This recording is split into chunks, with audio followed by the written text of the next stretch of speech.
Muito boa noite, caros telespectadores da Record News. Estamos iniciando neste momento mais uma edição do seu Conexão ND. Hoje temos o prazer de contar com a presença, retornando para a segunda vez ao nosso programa, num momento completamente diferente, o catarinense de Rio do Sul, Vinícius Lumes, secretário de Turismo do poderoso estado de São Paulo. Muitos conhecem o secretário Vinícius Lumes, já atuou como secretário de Turismo em Florianópolis, tem uma rica biografia, foi presidente da Embratur, foi ministro do Turismo, presidente da Associação Empresarial de Florianópolis, a ACIF, ex-diretor do SEBRAE Estadual e do SEBRAE Nacional. E há 4 anos é o secretário de Turismo do governo de São Paulo. Boa noite, secretário, seja muito bem-vindo aqui ao nosso Conexão ND. Boa noite, Moacir, boa noite a todos os nossos telespectadores desse programa que já tem tradição. E alegria minha estar de volta com você. Honra toda nossa. O senhor é um dos catarinenses que tem a maior experiência na área do turismo, até de caráter internacional. As previsões estão sendo feitas aí de que essa temporada vai ser a melhor temporada dos últimos tempos. Confirma a partir da avaliação de São Paulo? Sim, não só em São Paulo. São Paulo, nos finais de semana, está lotado já há muito tempo, já passou de longe 2019, que foi um ano recorde nos finais de semana. Eu falei hoje com o Ceará, com o meu amigo que é secretário lá, o Arialdo. Todas as reservas estão feitas lá também. E aqui também, em Santa Catarina, vai ser uma temporada extraordinária, porque uma das marcas da pandemia foi o brasileiro se apaixonar mais pelo Brasil, né? E é o momento de aproveitar e investir nisso, mas realmente nós vamos ter, independentemente da dificuldade da Argentina, os brasileiros virão em massa para Santa Catarina. O que a rigor, rápido das palavras, São Paulo tem de inovação na área do turismo que não temos aqui em Florianópolis e em Santa Catarina? Olha, em rápidas palavras, é difícil resumir, mas assim, o que nós fizemos em São Paulo foi fazer um programa radical de promoção e com a participação concreta da iniciativa privada de um lado. Então, turismo é sempre assim, promover, é que nem tem uma loja, tem uma venda, né? É promover o estoque. Então, isso foi feito. E com isso nós ganhamos uma percepção com muita mídia, muita comunicação. Tivemos o problema da pandemia, mas isso ficou muito mais claro, São Paulo como um estado turístico. Isso ficou bem mais claro em São Paulo e no Brasil. Nós revelamos muita coisa e agora estamos revelando as regiões. De outra parte, são os programas de estruturação, como, por exemplo, a concessão de 22 aeroportos, como, por exemplo, as estradas vicinais, tem 10 bilhões sendo investidos em estradas vicinais. Lá nós temos as rotas cênicas, rotas gastronômicas, os distritos turísticos, que seria o caso, por exemplo, aqui do Beto Carreiro, né, que é o caso da Disney, é o caso de Cancún. Nós temos, por lei, 4 distritos e vamos fazer mais 3 distritos, aí estão programados. Ou seja, são lugares onde se concentram as atividades para parques temáticos, parques naturais que foram concessionados. Então, assim, são muitas iniciativas de estruturação de um lado e muitas iniciativas de promoção de outro lado. Você precisa juntar essas coisas. Nós fizemos um plano, o Plano 2030, e vamos entregar, até o final do ano, o relatório de gestão de tudo que foi atingido e do que precisa ser feito à frente. Secretário, eu sou de uma geração que, entre as maiores prioridades para visitar outras regiões do Brasil, estava Rio de Janeiro. O senhor também pertence a essa geração. Hoje não é mais a prioridade. E já se tem como São Paulo um destino turístico. São Paulo era aquela cidade industrial, aquela movimentação, cidade grande demais, né? Mas hoje como destino turístico. E eu percebo que muita gente está louca para ir a São Paulo, primeiro pela gastronomia, segundo pelas feiras e exposições, e terceiro agora pelo Museu do Ipiranga, que realmente, pelo que se viu aí nas fotografias, eu não fui a São Paulo, está uma maravilha. E agora, fazendo uma pesquisa hoje no Google, eu vi que inauguraram ontem um teleférico novo maravilhoso em Campos do Jordão. Os investimentos mais em São Paulo são da iniciativa privada ou são do poder público? Ou são dos dois? São dos dois. No caso do Ipiranga, começou na época de João Dória, continuou com o Rodrigo, tem 200 milhões de doações, tanto em Rouanet quanto em doações empresariais, porque isso é um símbolo da cidade. São Paulo tem 100 museus. A maioria deles, 100 museus. Os principais foram reformados, além do Ipiranga, foram reformados. Então, isso está sendo comunicado cada vez mais.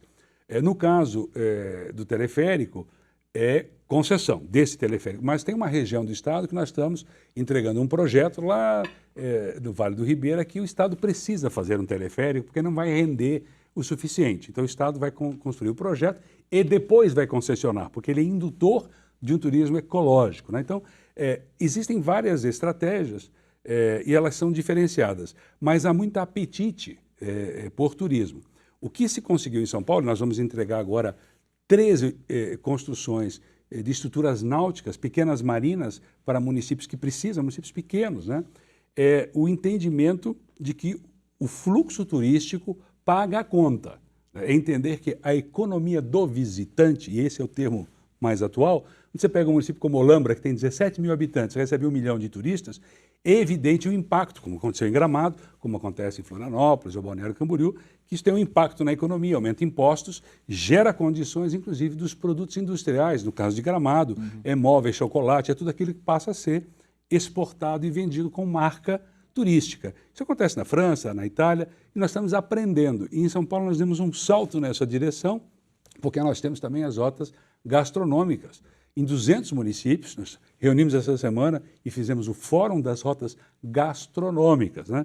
Então, uma nova legislação que permite a venda do produto de produção artesanal fora do município, não precisa mais licenciamento federal. Maravilha. Então, tem muita coisa que precisa ser feita sem parar para ir melhorando o grau de competitividade de um país amarrado e muitas vezes os estados e municípios amarrados precisa desamarrar para o turismo funcionar. Secretário, Cruzeiro Marítimo. Eu também sou de uma geração que Cruzeiro Marítimo era coisa da elite, dos milionários, na verdade. Hoje, classe média já tomou conta e a população até de baixa renda já pode também aspirar a fazer uma viagem de Cruzeiro Marítimo. Inclusive aqui em Itajaí, notícia semana passada, né?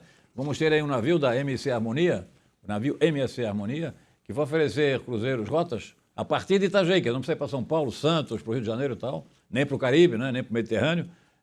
Rotas de 4 dias por menos de R$2.000. Quer dizer, é uma coisa a pagar em 10 vezes, é uma coisa extraordinária. Secretário, essa próxima temporada está prometendo muito de novas escalas de grandes cruzeiros, grandes navios no litoral catarinense. Itajaí, Porto Belo e o famoso e moderno atracadouro Tedesco, lá em Balneário Camboriú.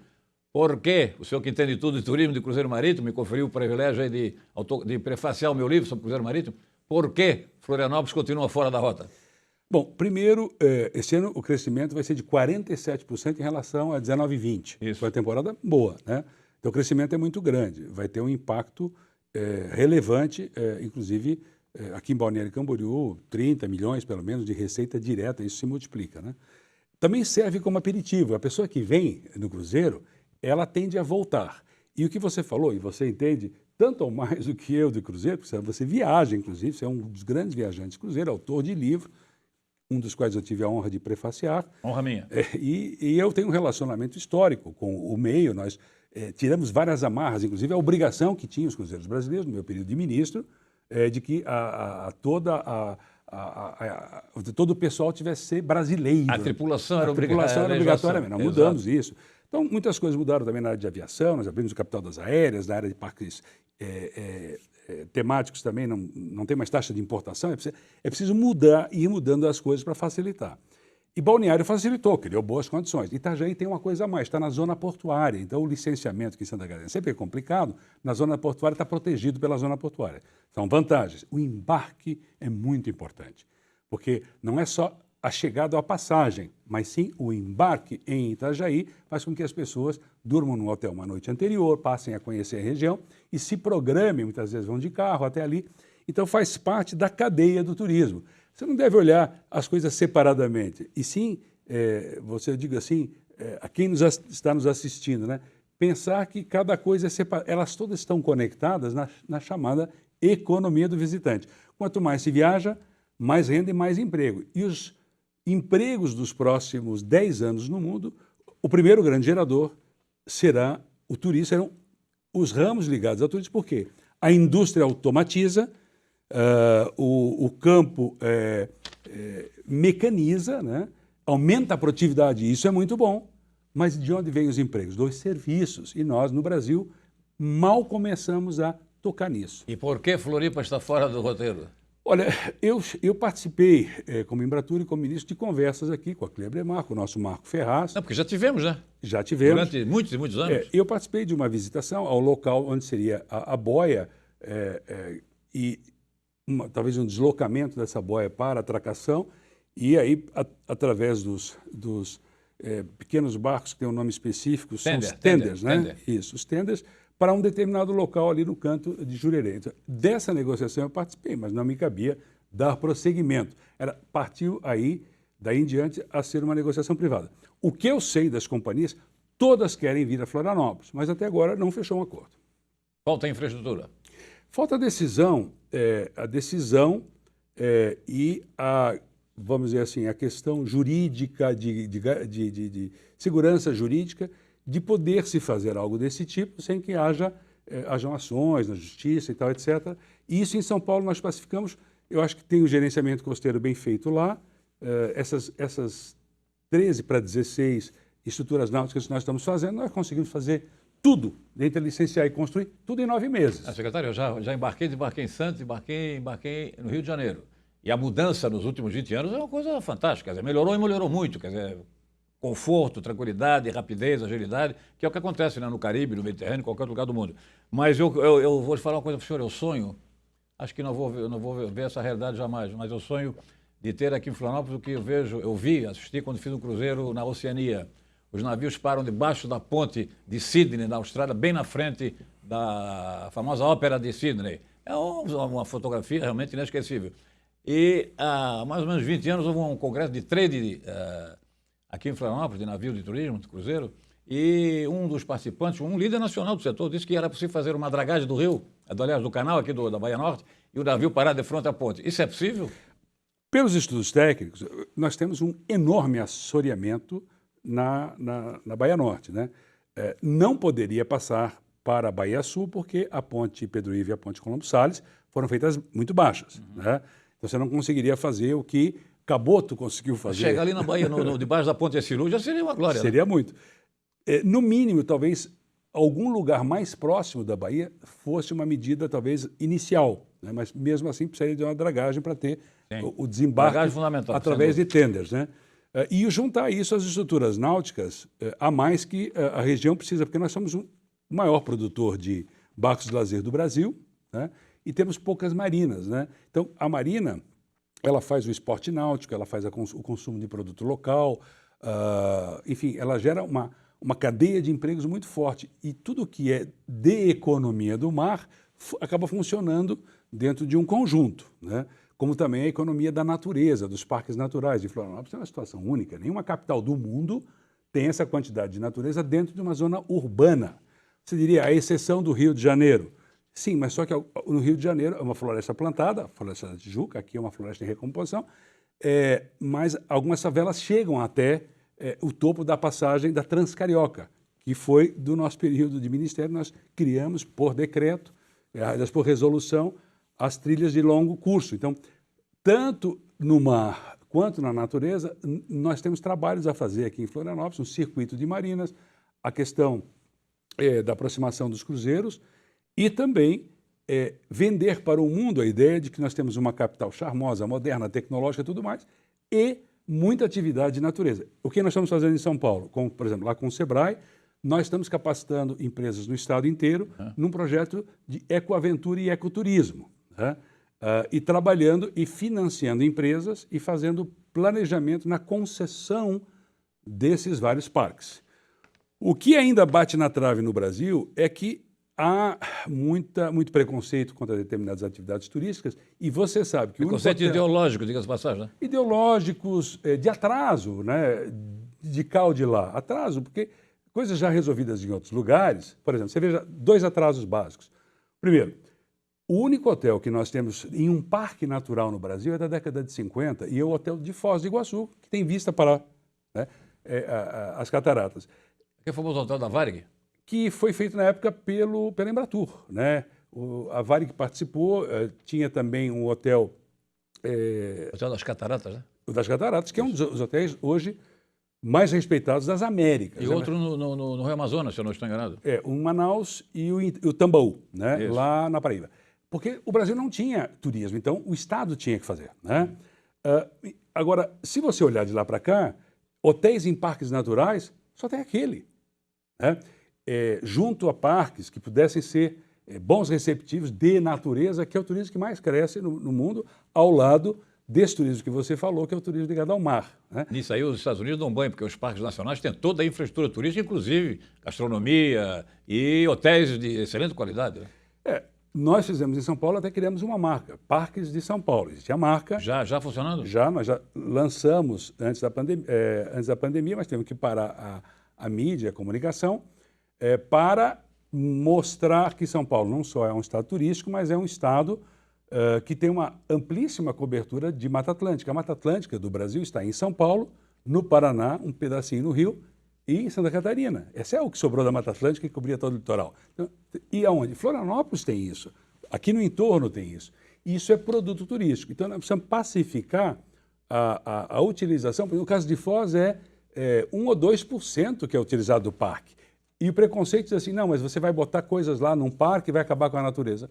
Se tiver um bom planejamento, ao contrário, vai proteger a natureza, porque mais gente vai defender e você vai fazer educação e pode fazer ciência. Você falou em rotas gastronômicas. Gastronômica. Aqui nós temos, né?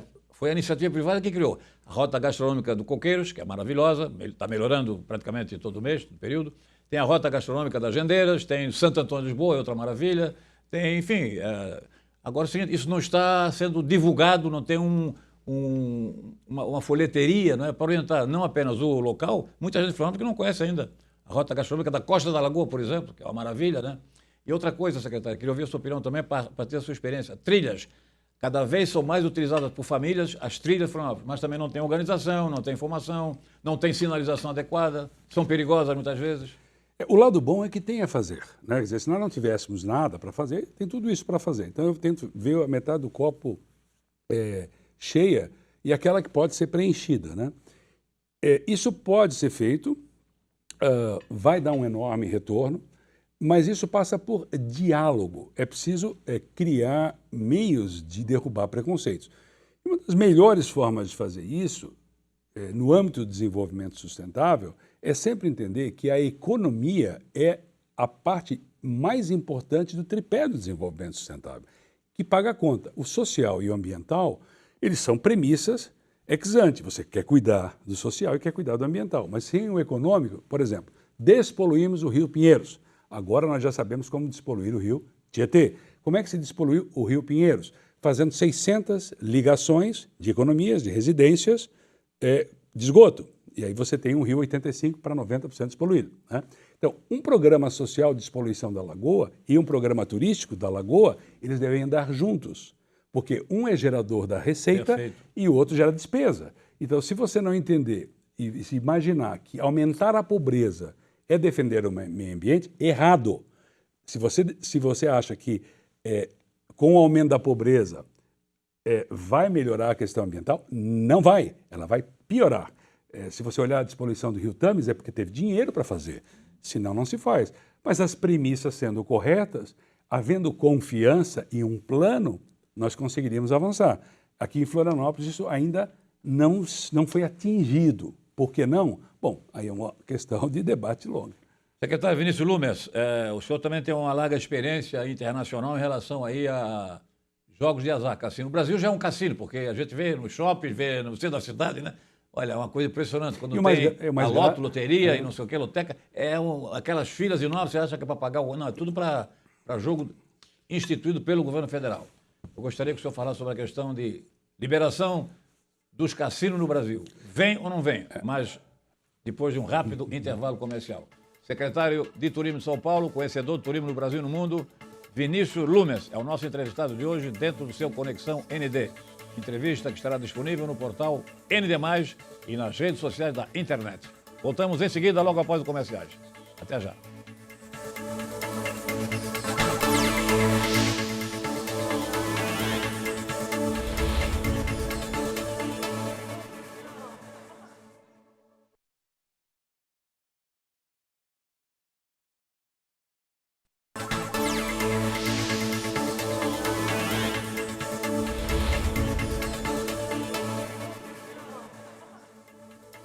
Estamos apresentando o seu Conexão ND pela Record News.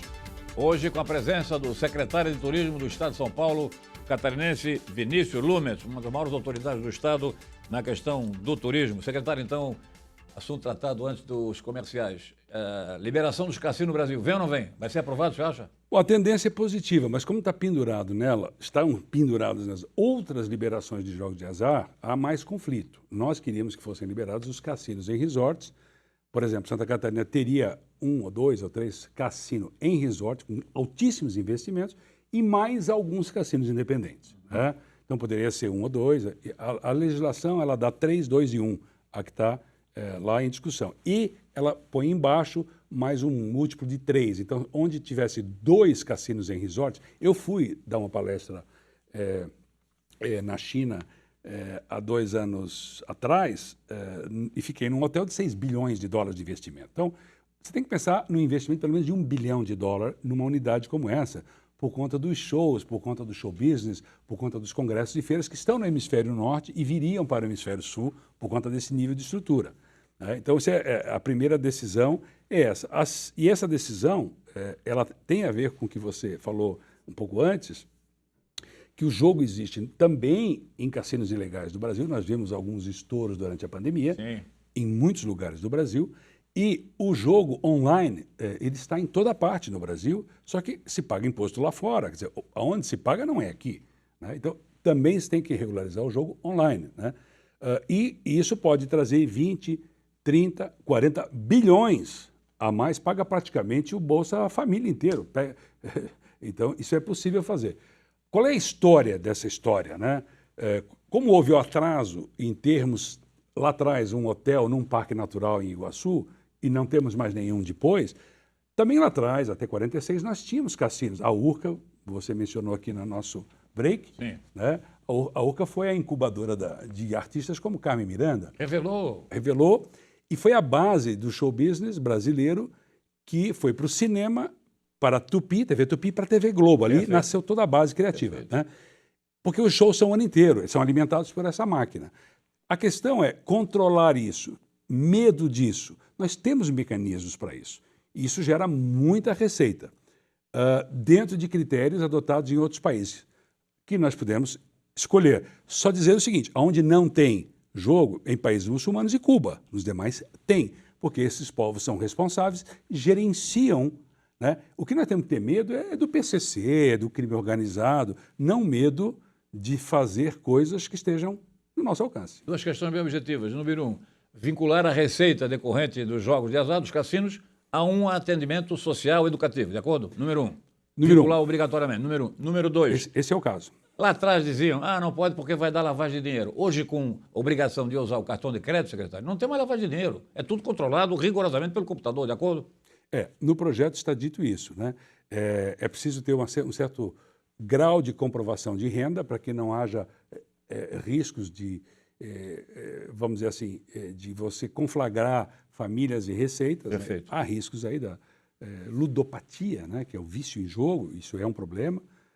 Outros países lidaram com isso de formas diferentes, mas as receitas, elas são receitas que poderão ajudar muito o país, porque eu falei das receitas diretas, eu não falei das indiretas, no show business, nos congressos, nas feiras, nesse desenvolvimento como um todo. Então não há o que temer, a não ser gerenciar bem gerenciado algo que em outros países é bem gerenciado também. Secretário Vinícius, eu estive 2 vezes em Macau e quando eu estive, faz mais de 30, 40 anos, ainda não existia a ponte. A China construiu uma ponte ligando Macau a Hong Kong, que é uma coisa também, e rapidamente, né?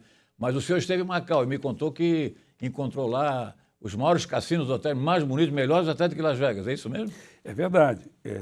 E continuam funcionando?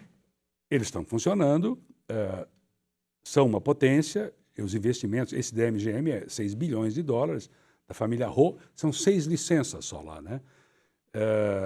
Eu conheci os proprietários, já conhecia a proprietária desse cassino, conheci o irmão que é proprietário de outro cassino. Nesse cassino, pra você ter ideia, tem 5 restaurantes, 3 estrelas do Guia Michelin, ou seja, topo da cadeia, que dá muita receita também. Esse é da MGM? Esse é um outro, eu não tenho o nome aqui, mas eu me lembro que a arquiteta era Zaha Hadid, ele tem toda uma estrutura externa. O YouTube, inclusive, mostra esses cassinos de Macau, que é uma coisa deslumbrante, os hotéis realmente espetaculares. São hotéis Você falou em 10 bilhões, só para conferir? Não, 6 bilhões. 6 bilhões? É o caso do investimento nesse... De dólares? De dólares. Uma coleção de arte de um hotel desse chega a 200 milhões de dólares, porque obriga a comprar arte, né? Uma montagem de um show em Las Vegas ou num hotel de Macau, uma montagem que fica 5, 10, 15 anos, ela custa 150 milhões de dólares para montar. Você constrói uma caixa e monta um show lá dentro. Né? Então, são investimentos robustos na classe artística, que fica anos a fio, né? Porque tem um giro muito grande. O que os chineses pensaram corretamente? Os chineses gostam de jogar. Então, ele iria para o exterior. Ora, em vez de ele ir para o exterior, que é o caso do brasileiro, que vai jogar no exterior, ou joga ilegalmente, né, ele passa a jogar em Macau, que é parte da China. Eu morei em Hong Kong quando eu tinha 20 anos de idade, morei 6 meses. A cidade de Macau, que foi colonizada pelos portugueses, era uma vila como, dá para comparar mais ou menos hoje com o governador Celso Ramos, né? E hoje é uma potência mundial que traz muita receita para a China e evita sair receita, né? E gera milhões de empregos na sua cadeia produtiva. Eu não estou dizendo para botar cassinos em governador Celso Ramos, porque hoje os raciocínios são muito lineares, né? O que você está dizendo? Tal. Não. Existem lugares em Santa Catarina que poderiam ter. Eu acho que o governador Celso Ramos seria um turismo mais ambiental, só para ficar claro, né? As divisões de opinião são muito radicais, as premissas, né? E é ao contrário disso que nós precisamos. Nós precisamos debater, discutir aonde deu certo, né? E adotar as melhores estratégias, sem esquecer que nós já tivemos uma experiência no passado. Eu tive em Serra Negra, em São Paulo, num hotel que está todo reformado, todo bonito, tal, Serra Negra, Hotel Palace, e era um cassino. E eu falei com a gestão, disse, olha, ali no final tinha sala de shows, tinha sala de jogos, e consultei pessoas da região. Era muito bom na época, vinham artistas, era muito alegre, muito divertido, né? E a coisa, não tem histórias ruins, né? Riscos existem de implementação de qualquer política, mas quando todos os países do mundo implementaram, a questão é por que nós insistimos em nos manter na ilegalidade, que é a nossa situação atual. O jogo ilegal existe no Brasil de forma concreta. O privado, porque o público está espalhado pelo país inteiro. O público também, e o público se beneficiaria porque a taxação seria relativamente alta de cassinos em resorts e cassinos independentes. Então, assim, é mais uma nota de atraso e perda de oportunidade. Perfeito. Porque não é um mistério, né? Não é uma coisa assim, tipo ir a Marte. Ninguém está dizendo para ir a Marte. É conhecer os modelos, isso já foi debatido no Brasil, e poderia ser implementado. O que eu faço a restrição não diria restrição, mas eu acho que não deveria aprovar todos os jogos de azar, outros juntamente. Acho que deveria se passar essa primeira, mas é opinião pessoal. Sim, sim. Né? E ainda fiz mais uma colaboração em audiência pública lá no Senado e na Câmara, de que se aprovasse, mas se deixasse ao Estado e ao município dizer sim, pode ser em Santa Catarina, sim, pode ser na minha cidade. Por quê? Porque ninguém é obrigado a ter. Então, se nós tivéssemos uma legislação que permitisse, então Santa Catarina votaria e disse, eu não quero, ou Acre, não quero, ou eu quero. E depois, quando viesse um empreendimento, vamos dizer, para Balneário Camboriú, Balneário Camboriú disse, eu não quero. Itajaí diz, eu quero. Porque eu acho que o estabelecimento do processo democrático diminuiria essa pressão, porque haveria uma opção. Mas isso vai ser discutido agora, num outro momento, com um outro presidente eleito, com uma nova Câmara, um novo Senado. O que eu acho, nesse caso e nos demais, como no caso de parques naturais, eu acho que nós temos que andar para frente, né? Não ficar parado e, nesses casos, nem andar para trás. Secretário, mentalidade turística para receber um visitante e estimular o visitante a conhecer melhor a cidade, seja na parte gastronômica, na parte artística, cultural, literária, etc. Isso acontece muito no primeiro mundo. Eu, homem viajado, sabe disso, né? Eu, há 30, 40 anos, visitei a primeira vez Barcelona e fiquei entusiasmado com a experiência deles. Você ia visitar o Museu do Salvador Dalí, aí chegava lá e recebia uma série de indicações. Se você for visitar agora a Sagrada Família, você vai ter desconto no ingresso. Se for a Sagrada Família, tem desconto no restaurante. Esse trabalho integrado existe em São Paulo, não? Nós temos alguns elementos já funcionando. Funciona? Estão começando. Por que estão começando e não estão implantados? Por causa da pandemia. Nós fizemos um enorme sistema com o Convention Bureau para implementação, né, e estamos agora fazendo em parte novamente. Os vídeos das regiões, os perfis das regiões, todo o material de exposição, a filmagem de cada uma das atrações para que se possa divulgar e dizer, é isso que você vai visitar. E nós tínhamos previsto na época, inclusive, você comprar os ingressos ao mesmo tempo que você olhasse, né? A pandemia atrapalhou, mas é uma meta que nós vamos deixar vamos dizer, na transição para que se continue a fazer. É desejável, mas tem uma questão anterior. A questão anterior é se eu quero ou não o turista, né? Qual é o modelo que eu quero? Porque a tendência de Gramado ou de Balneário Camboriú é serem cidades turísticas. A de Florianópolis é ser turística, é ser tecnológica, é ser capital do estado, é ser capital ambiental, é ser capital do mar. Então é preciso que cada lugar entenda ser uma monocultura ou ser uma cultura múltipla. Florianópolis tem como sua primeira obrigação ser capital do estado de Santa Catarina. Essa é a primeira obrigação, institucional, constitucional, né? Mas para isso é conveniente que ela seja uma boa cidade do ponto de vista do turismo, porque dará a ela uma infraestrutura de receptivo de alta qualidade, restaurantes e tudo mais, que é o que tem nas boas cidades. Mas primeiro tem que ser bom para o residente, de acordo? E aí vem um problema, o residente no fim do ano ele fica irritado porque perde mobilidade, as coisas ficam difíceis e tal. Como é que o senhor conscientizaria o manezinho da ilha, ou que chegou e está morando aqui agora? Essa, assim, é uma questão que tem dois lados. Sendo boa para o morador, ela é boa para o visitante. Sim, mas sendo boa para o visitante, ela pode ser melhor para o morador. Porque pode ter muito mais opções durante o ano todo, muito mais coisas para fazer que são feitas porque, no caso de Nova York, 70 bilhões entram em Nova York de dólares, porque entram 60 milhões de pessoas. Então, é verdade que incomoda, de um lado, quem é morador, mas, de um outro lado, aquelas coisas que estão lá estão à disposição porque existe um fluxo externo que paga. Certo. Então, tem que haver um equilíbrio entre essas coisas. No caso de Florianópolis, existe um pico muito forte de Natal e Ano Novo, né, e alguns finais de semana de janeiro, que incomodam a população.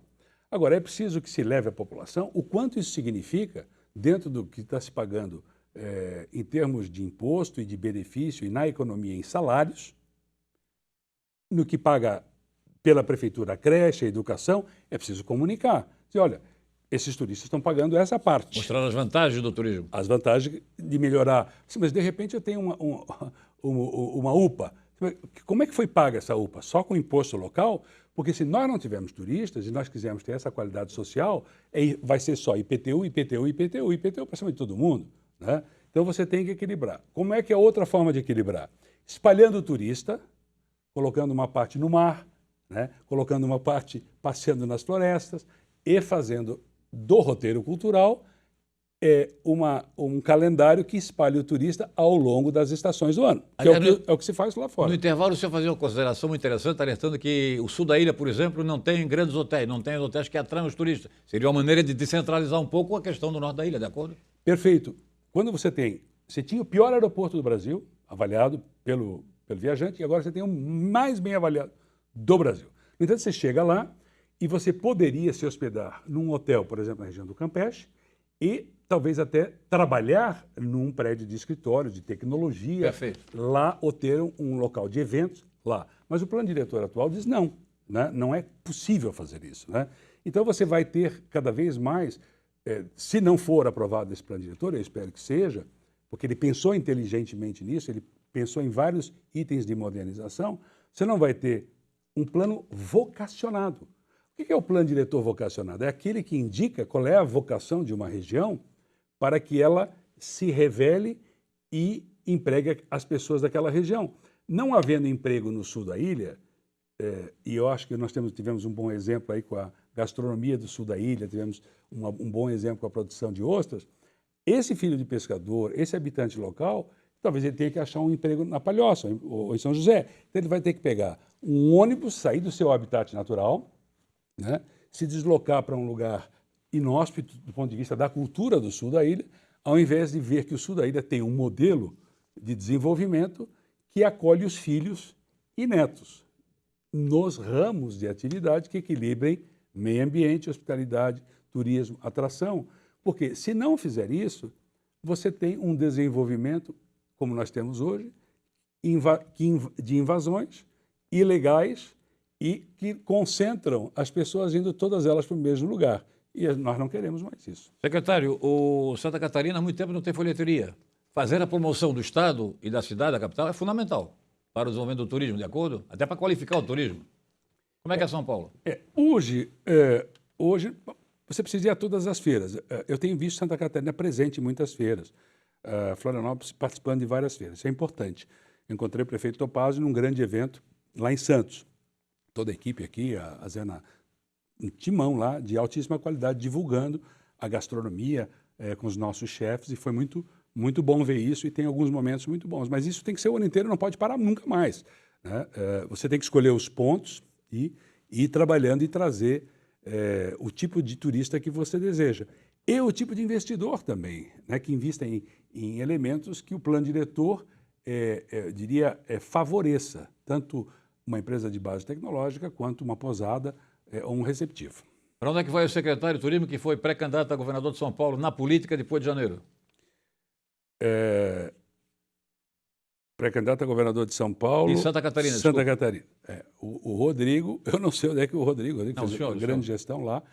E temos conversado muito, né? Com o João Dória também. O meu caminho, nesse momento, eu tenho convites para permanecer, vamos dizer, para atuar como secretário em outros estados, outros municípios e tudo mais.